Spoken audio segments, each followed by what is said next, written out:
తెలంగాణ రాష్ట్ర ప్రభుత్వ విప్గా నియామకమైనటువంటి సందర్భంలో వేముల నియోజకవర్గం నుంచి శాసనసభ్యుడిగా గెలుపొందిన తర్వాత వేముల నియోజకవర్గ కేంద్రంలో దక్షిణ కాశీగా పేరుగాంచిన ఆ రాజన్న ఆలయంలో ఇప్పటికే స్వామిని దర్శించుకొని శాసనసభ్యుడిగా అవకాశం కల్పించి ప్రజాసేవ రాజన్న దగ్గరకు వచ్చే భక్తుల సేవ చేసే అవకాశం కల్పించినందుకు స్వామివారికి దర్శించుకొని వారిని వేడుకోవడం కూడా జరిగింది. అందరూ బాగుండాలని చెప్పని ఆ వెంటనే ప్రభుత్వ విప్గా కూడా నియామకం అయిన సందర్భంలో ఈరోజు ఆ పరమేశ్వరుణ్ణి పేదల దేవుడిగా కోరిన కోరికను తీరిస్తే వెంటనే కోడమెక్కు చెల్లిస్తున్నటువంటి నానుని ఈ దేవాలయానికి పేద ప్రజల కొంగు బంగారమైనటువంటి రాజన్నను శాసనసభ్యుడు అయినప్పుడు దండం పెట్టుకున్నప్పుడు ఈ ప్రాంత ప్రజలకు శుభం జరగాలని అందరికీ మంచి జరగాలని చెప్పని వేడుకోవడం మరి 15 రోజుల లోపలే నాకు ప్రభుత్వ విప్గా అవకాశం రావడం ఆ దేవుడి దయనే రాజన్న దయని చెప్పినటువంటి భావనతో రాజన్నకి ఈరోజు మళ్ళీ మొక్కులు చెల్లించుకునే క్రమంలో వారికి ఈరోజు దర్శించుకొని మా యొక్క మొక్కును చెల్లించుకోవడం జరిగింది. ప్రధానంగా ఈ ప్రభుత్వం పేద ప్రజల అభ్యున్నతి కోసం పాటుపడుతుందని చెప్పినటువంటి మాటను మేము మొదటి నుంచి కూడా చెప్తా ఉన్నాం. గత 3 మాసాల నుంచి గడప గడపకు కాంగ్రెస్ పార్టీలు వరంగల్ రైతు డిక్లరేషన్ చెప్పగలిగినాం, చేవెళ్లలో ఎస్సీ ఎస్టీ డిక్లరేషన్ చెప్పగలిగినాం, కామారెడ్డిలో ఉన్న బీసీ డిక్లరేషన్ను, హైదరాబాద్లో మైనార్టీ డిక్లరేషన్ను ప్రజలకు ఎప్పటికప్పుడు చెబుతూ చైతన్యపరుస్తూ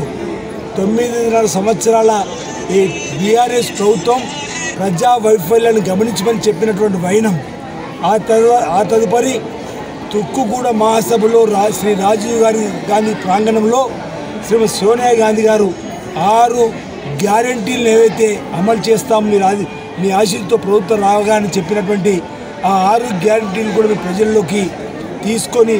పోగలిగినటువంటి సందర్భంలో ప్రజలందరూ కూడా మార్పు కోరి ఈరోజు కాంగ్రెస్ పార్టీకి అవకాశం ఇచ్చింది. ఈ కాంగ్రెస్ పార్టీ ప్రభుత్వం ఏర్పడగానే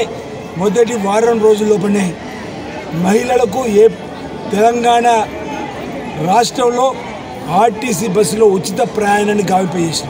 మహిళా తల్లులు సంతోషంతో అనేక దూర ప్రయాణాలు ఎవరికి చేయనటువంటి వారు ఈరోజు ఈ ఉచిత ప్రయాణం వల్ల బంధుత్వాలు పెరుగుతూ ఉన్నాయి, బాంధవ్యాలు పెరుగుతూ ఉన్నాయి, చిరు వ్యాపారులకు మేలు కలుగుతుంది. మహిళా తల్లులు దగ్గర దేవాలయంలోకి వెళ్ళి కూడా దేవాలయాల్లోకి వెళ్ళి ఆ స్వామివారి ఆశీర్వాదం తీసుకున్న క్రమంలో 10 లక్షల వరకు ఎవరికైతే పేదలకు జబ్బు వస్తే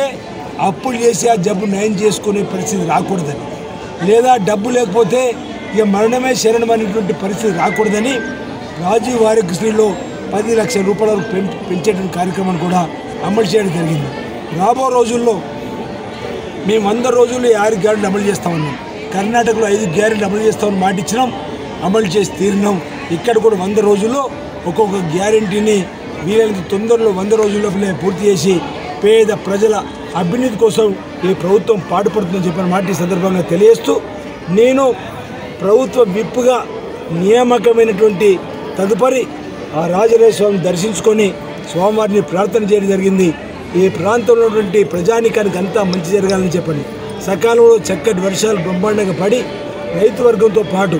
అన్ని వర్గాల ప్రజలు సుఖస్థంతో ఆయుర్వేదంతో ఉండాలని చెప్పని ఆ స్వామిని కోరుకుంటూ, రాబో రోజుల్లో మేము చేసేటువంటి ప్రతి పనికి స్వామివారి ఆశీస్సులు ఉండాలని, అన్ని వర్గాల అభివృద్ధి కోసం పాటుపడే క్రమంలో స్వామివారి ఆశీస్సులు ఉండిగా ఉండాలని చెప్పిన సందర్భంగా స్వామిని ప్రార్థిస్తూ మరి ముందుకు సాగుతున్న మాట సందర్భంగా తెలియజేస్తాము.